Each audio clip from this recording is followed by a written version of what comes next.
Hello, fellow traders. 'Tis I, the Rumpled One, coming to you on Monday, May the 18th. The year's 2026. Let's talk trading. Weekly open and gap. These videos are for educational purposes only. Your results may differ from mine. As always, have risk management in place so you don't lose more than you're willing to lose while you are trading. So let's just take a look here. And the dashboard says all the weekly open gaps have filled.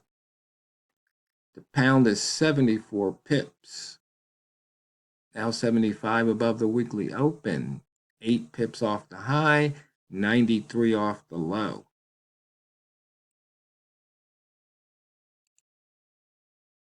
We're putting in the opening range for the week, which looks like it's about 101 pips at the moment.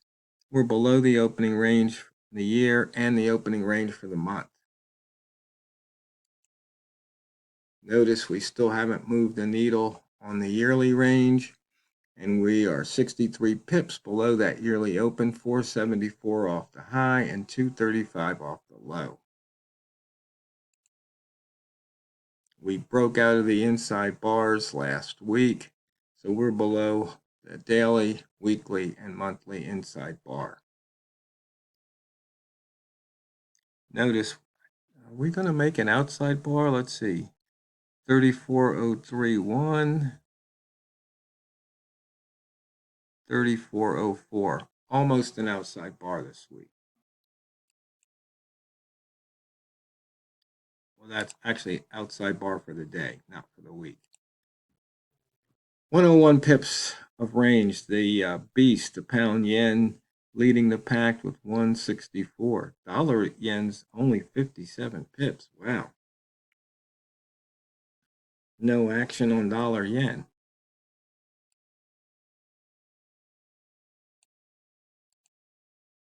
And as you can see, we dipped through the short zone, crossed the weekly open, and have not looked back. Red rats are trying to feast. It looks like they've already feasted one time.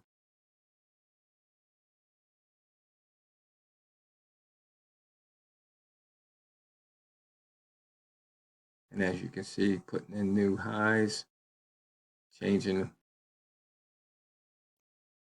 where those rat dots go.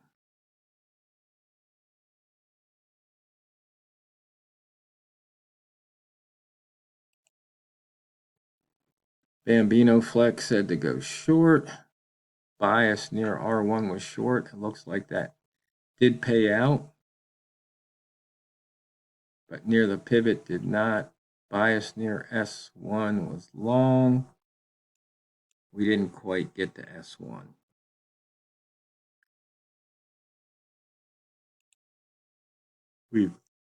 Let's see.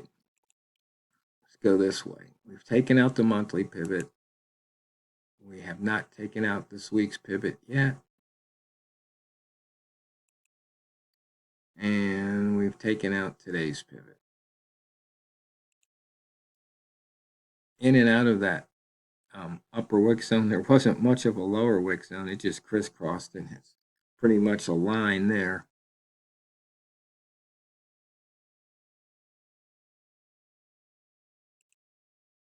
For the week so far, 101 pips puts us in the 8th percentile over the last 12 weeks. As you can see, the last weekly bar was an outside bar. So should be some interesting action.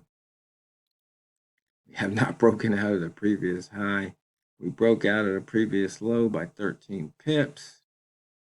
And right now for the rats, high minus close 9, close minus low 92.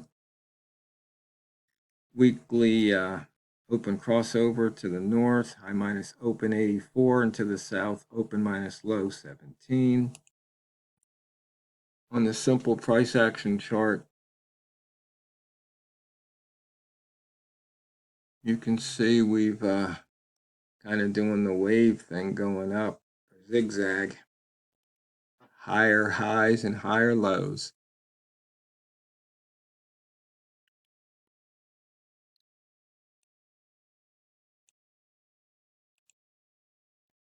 On the multimeters, you can see here we've had on the daily, we had some big moves off of the EMA 5 or indicator 2. And I got some new things to show traders.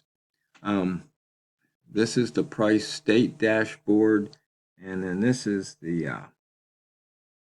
flow state dashboard. I was working with AI, just looking to see if I could come up with something that really pinpoints the direction to trade in.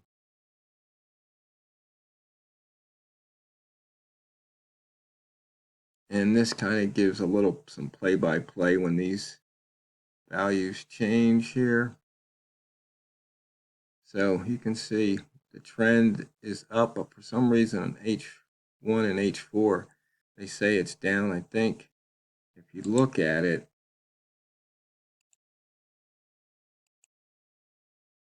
they were looking this.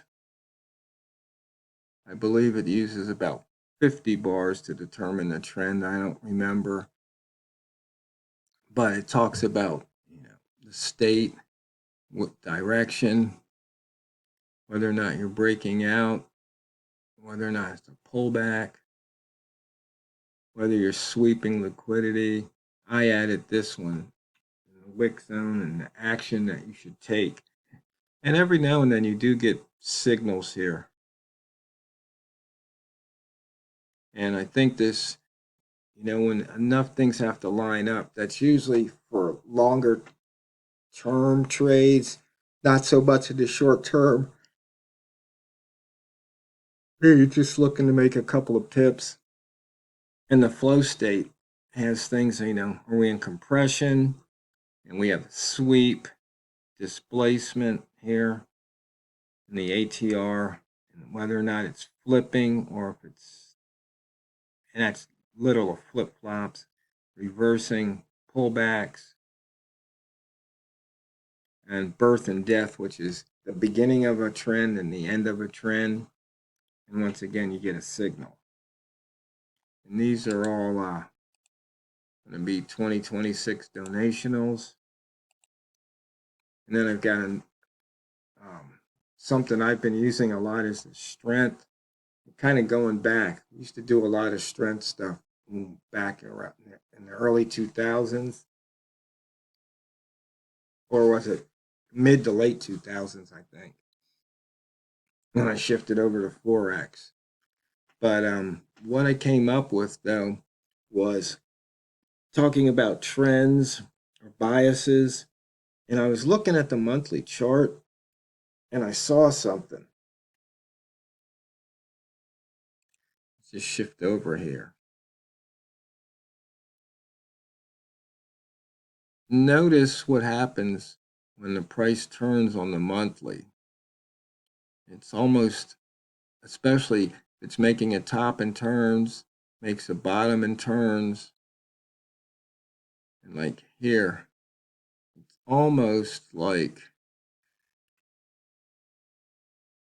it's a key. It's showing me something. And it was like, what is it showing me? Well, what I determined was, if you go down the time frame, and I call this period turn, and you see this green line right here, that's an M30 turn. So you had a bear candle followed by a bull. That's a turn. And what happened was it turned below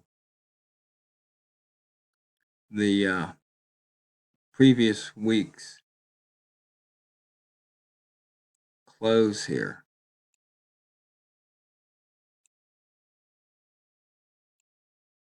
Which was pretty much almost the same as the previous week's low. Pretty much on top of each other.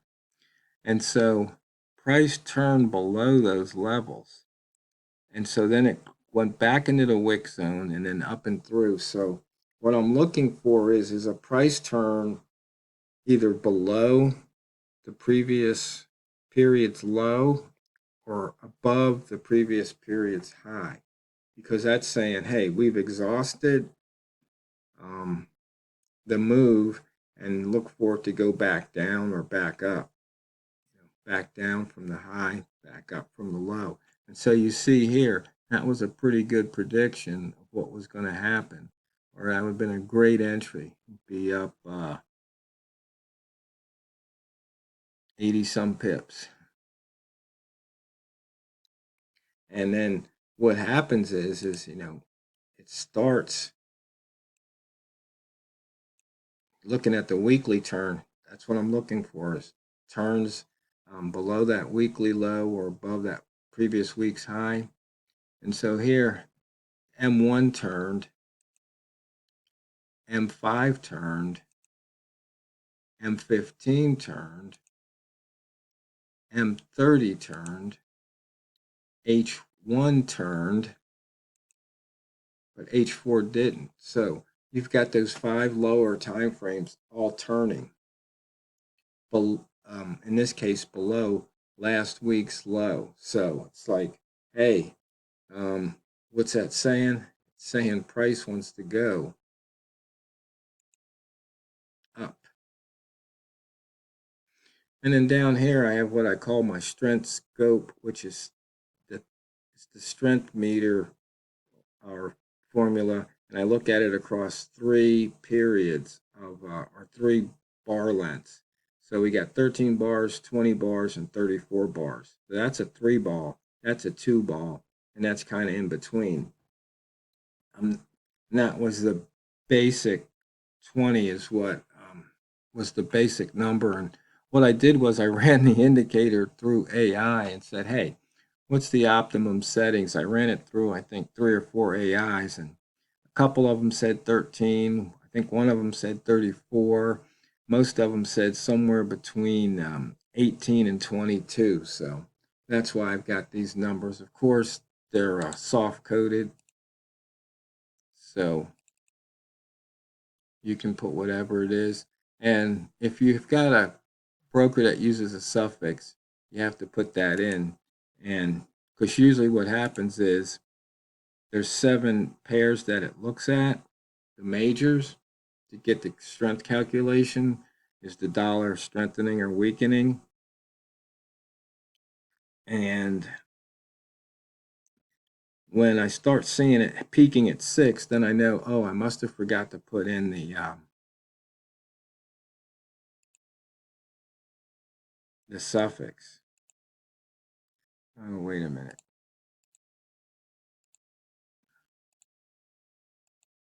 I thought I had another one to show you, but I guess that's it. Maybe I'll show those another one tomorrow. Don't want to overwhelm people. But what's kind of cool is what I did was I got the buttons working, and so you can see the different ones this way. You can have them up on the screen. And then what you can also do is, if you want to have a bunch of the lines, but you don't want it to overwrite itself, show whether or not you want to show the dashboard, you can set that to false.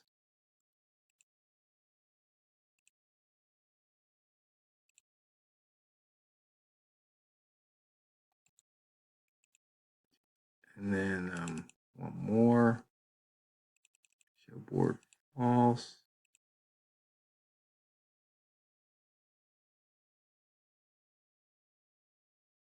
And one more, show board false. And then what you can do, so I call these like a saw.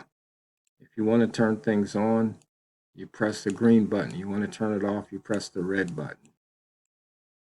So it's pretty simple. And I've got a few others, like you can turn off the candles. And you know what? Fastest 15 minutes trading is over. So, fellow traders, always remember and never forget, it's not what you trade and it's how you trade it. So go out there and drain the banks. This is the Rumpled One, over and out.